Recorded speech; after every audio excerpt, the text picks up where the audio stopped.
I read in many books and hear people say that everything is a projection of my mind. Could you talk a little about this? Is this the mind of awareness identifying itself through me, or is it something different?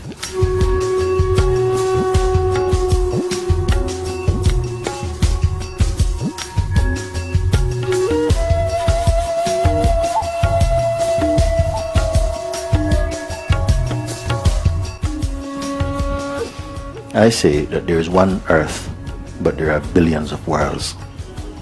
In each body a world is playing. In each person a very unique world is functioning.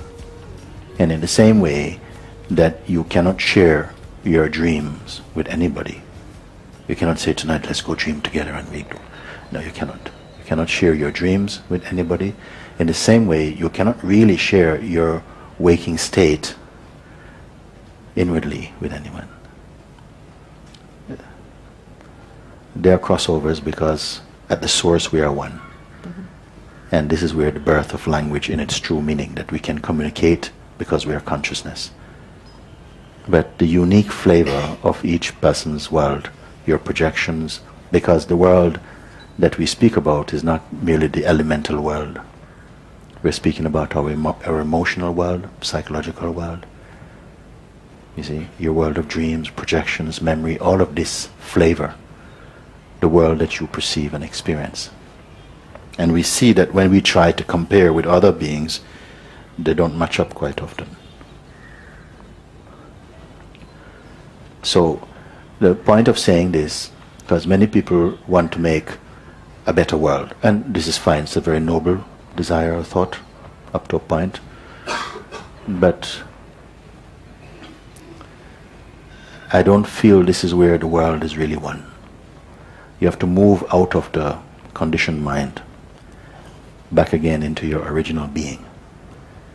Only such a one is truly universal and is at home amongst any culture, amongst any people, because they are not carrying any projection, any fears, any judgment, any desire, any demand, any requirements from anybody. So they move completely at peace because of that.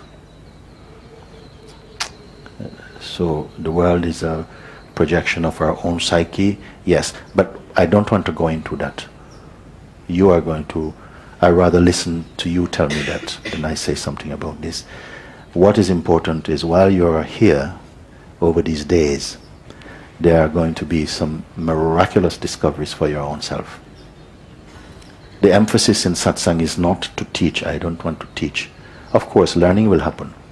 Insights will happen. Experiences will happen. Vast and varied experiences will happen. But that's not the goal here. The goal is really to come to complete and irrefutable clarity as to who you are, what you are.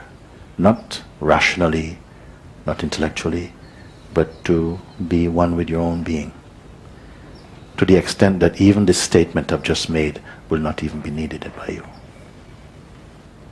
And the rest will take care of itself. Then you'll see that you don't have to target any particular thought or trouble. You will sense more what is right.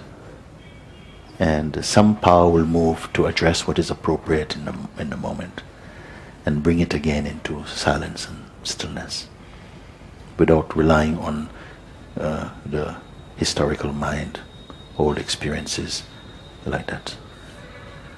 This I feel totally sure about. In fact, I feel that there's four, let me say no, kind of like stages is occurring to me of being here. One of four things may happen. Either you start to feel the noise that somehow our consciousness is imbibing by being a person, and there continues to be a kind of struggle with that to kind of free oneself from this.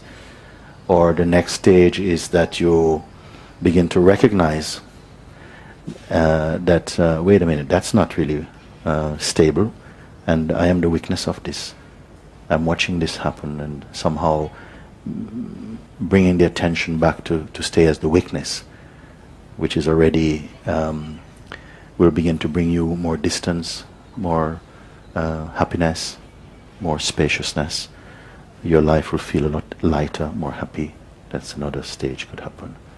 Third one, you begin to sense life more energetically and intuitively.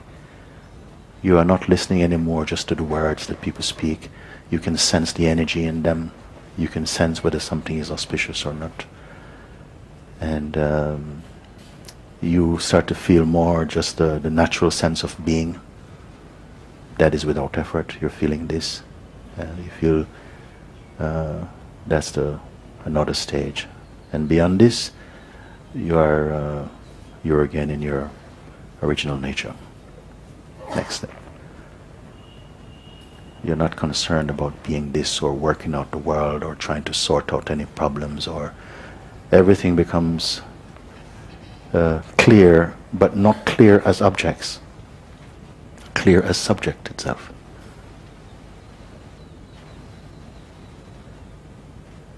My attitude is to get you to that ultimate seeing, because it is supremely simple in itself, because it is not a construct, it's not something that you have to build. There's no one to help that state. There's nothing there to improve or to change. Timelessly perfect. And we are that now, but it seems undiscovered by us consciously. So the whole opportunity of satsang is to discover this for yourself. And no one will have a hold on you in that way. Thank you. Very good.